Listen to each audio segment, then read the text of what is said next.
Jalsa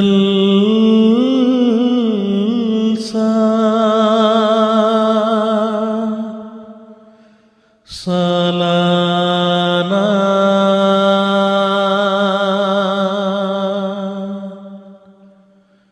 Jalsa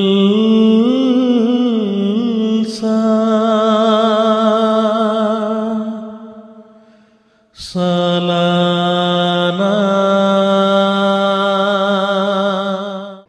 All right, the afternoon session is set to begin momentarily here at USA Jalsa Salon in Harrisburg, Pennsylvania, but we still have some more to discuss. So far, I want to thank all the guests who've been talking not only about humanity first, but also Waqf now and importance of UK Jalsa and why that is also another extension of what's happening here in America. But of course, with Islam and Ahmadiyyat right now, we're able to see the explosion not only within other communities, but also within our own community. And talk about that, what's happening specifically in Minnesota, we have three special guests here with us. Let's begin. Just introduce what your name is, your title with regards to the Jamaat, and kind of go from there.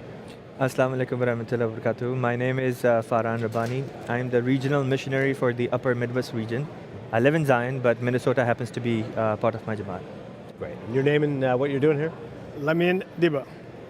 I came to Jalsa for the first time, and I am able to meet a lot of my old friends and my teachers from Nusra High School back in the Gambia. We are the first students of Nusra High School, so first batch. So I'm excited to meet my principal, and Amir Daud was my school teacher as well. That's great. And for yourself? My name is Ibrahim Ibu Jafune. I am also a Gambian Ahmadi, currently living in Minnesota. Lamin Diba and I are from the same region in the Gambia, the North Bank Division, and we are both fortunate to be born and raised in the faith. I'm currently very excited to be here to participate in this spiritual undertaking. I am very excited. This is my first time to come to this Jalsa, and I'm very excited to be here. Well, we're excited to have you both here, and I was excited just to hear the stories about how within Gambia and that community that all of a sudden Islam and Ahmadiyyat is growing. Give us some background with regards to how that's happened, specifically in Minnesota.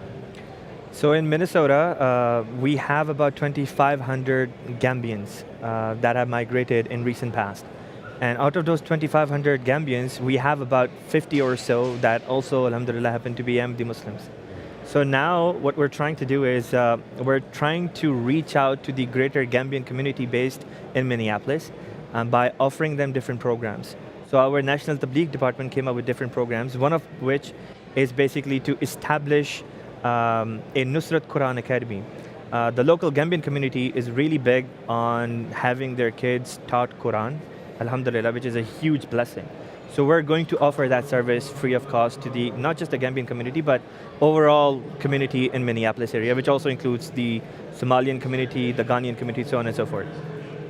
We're also going to be, launching the Nusrat alumni. As Lamin mentioned, that in Gambia, a big majority of the population in Gambia is already aware of who we are, what we do.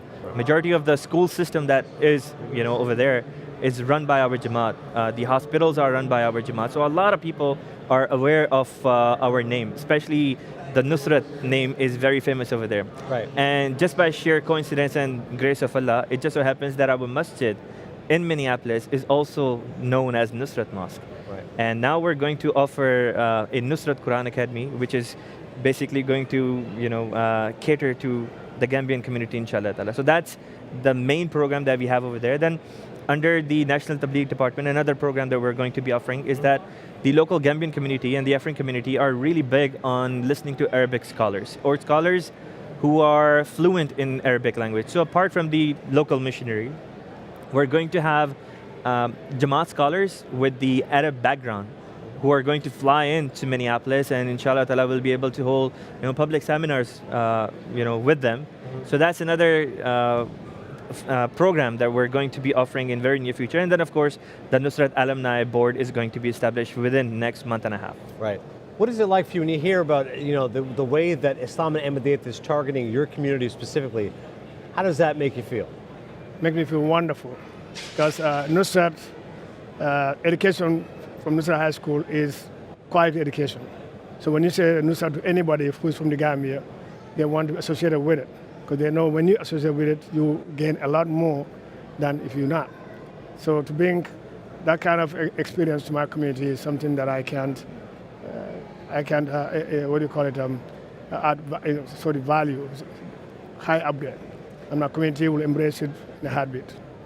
What is it like being in that community? You know, like amidst other Gambians, you know, you're in Minnesota, which I hate to dwell in the stereotypes, but I'm Canadian. Everyone always talks about Canada's so cold. So I think about Minnesota and I think, all right, well, this is something that Gambians have to adjust to, the cold of Minneapolis and different. I know it's very nice people, but what is it like living there and becoming adjusted to that? I feel very much at home in Minnesota. It's a large population of Gambians there. A lot of events where I get to interact with Gambians as well. So the Jamaat is very opening under the direction of our president, Dr. Mohammed Khalid Sahib, and also our beloved missionary here, Dr. Farhan Rabbani. They are doing great things. I'm very excited with what's happening in the community with the Quran Academy, Nusrat Academy, and also this Nusrat alumni that they are planning to launch, because with the number of Gambians there, I think it will be a great opportunity to not only get Ahmadis that are dormant and not getting involved in the Jamaat, to get them to participate and also to do tabligh to members of the Gambian community. To that end, sometimes you hear the expression, you know, once one domino falls, the rest will follow. And similarly, in the Gambian community, you know, maybe somebody hears about it, they tell their brother, they tell their sister, they tell their mother, they tell their father, their cousins, and all of a sudden, more and more momentum gains. Is that how you think it worked in terms of tabligh for the Gambians in Minnesota? Have you found that personally when you talk about it with other members of your family or community, that because it's such a positive message and such positive feelings around it, that ends up influencing others who want to be a part of that?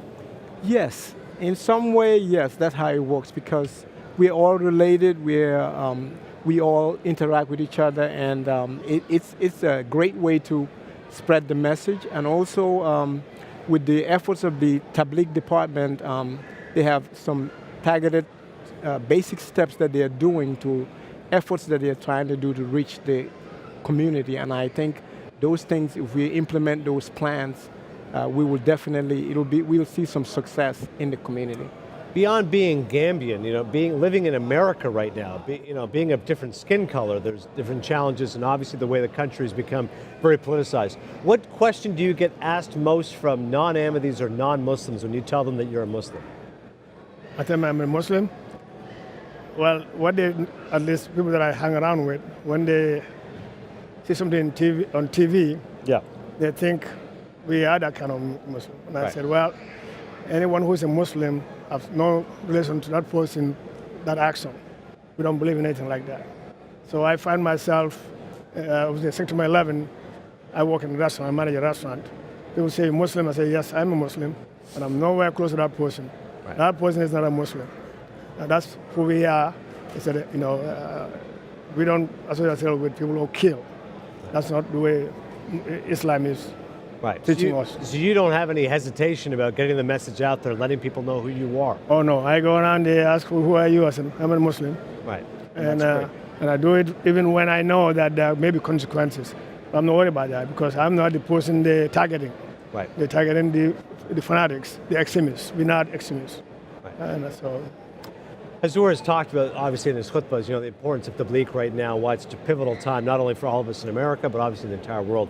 How have you found that's impacted you with tabligh efforts? I'm assuming there are more people who are interested now. What is Sharia law? What is Barda? Why are men and women separate, etc.? Is there more of an appetite for that now in terms of when you're doing tabligh in the Midwest? Doing tabligh in the Midwest, I would say that, you know, when Hazrat Sahib Ayyadahullah bin Nasir Aziz gave his khutbah about tabligh a few months ago, it has definitely, you know, when Khalifatul Masih says something, it just so happens that Allah the Almighty makes things happen according to what the Khalifa says. So when Hazur talked about especially addressing the American Jamaat, that we need to take the message of Jamaat Ahmadiyya to wherever we are, and, you know, to our neighbors, so on and so forth, I literally started seeing that people became somehow, all of a sudden, more receptive to our message. When Jamaat started the Coffee Cake and True Islam campaign, I personally thought that, you know, we might not get enough guests, or maybe for the first week we might get guests and that would be about it. But I was surprised that even now, we're getting guests that are new guests almost every time. And they're coming to us because now they say that now is the time we are actually ready to listen to what you have to say. We have done so many campaigns before, but this kind of reception was not there. All of a sudden, Khalifatul Masih gives a specific sermon on the topic of Tabligh, addressing the American Jamaat, and then you start seeing this thing happening, you know, that people, they don't know who Khalifatul Masih is. Right. They have not heard the words of Khalifatul Masih, but all of a sudden it just so happens that Allah opens their heart and now they're coming to us so that we can give them the message of Islam Ahmadiyyat. Not just where, you know, I'm based in Zion, but Minneapolis, for example. You know, there is a huge Somalian population over there, and according to one estimate, you know, some youth from the Somalian community travel from Minneapolis to fight overseas, unfortunately. Right. So because of that as well, people are, you know, they want to know if that is what Islam teaches. So that's where we, the Ahmadi Muslim community in Minneapolis, come in. And now we're actually involved in so many programs, humanitarian programs. We give our blood. We do food pantries. We are doing other programs based, you know, within our community, and then to other local communities in that city. And people are welcoming us with open arms. And this could not have happened, in my humble opinion, had we not, you know, received the blessings of Hazur Anwar. He gives a khutbah and then things change. No, alhamdulillah, it's great to see all the hard work you're doing, and credit to both of you for all the efforts you're making within the Gambian community and being a positive role model of Islam, but also telling all the other families about what you're involved in. So we really appreciate you coming to Jalsa, and Jazakallah for your insights. Well, thank you very much. All right, let's go back out to our reporter, who we've been talking to different congregants here at Jalsa. Some little kids, I apparently understand, are standing by.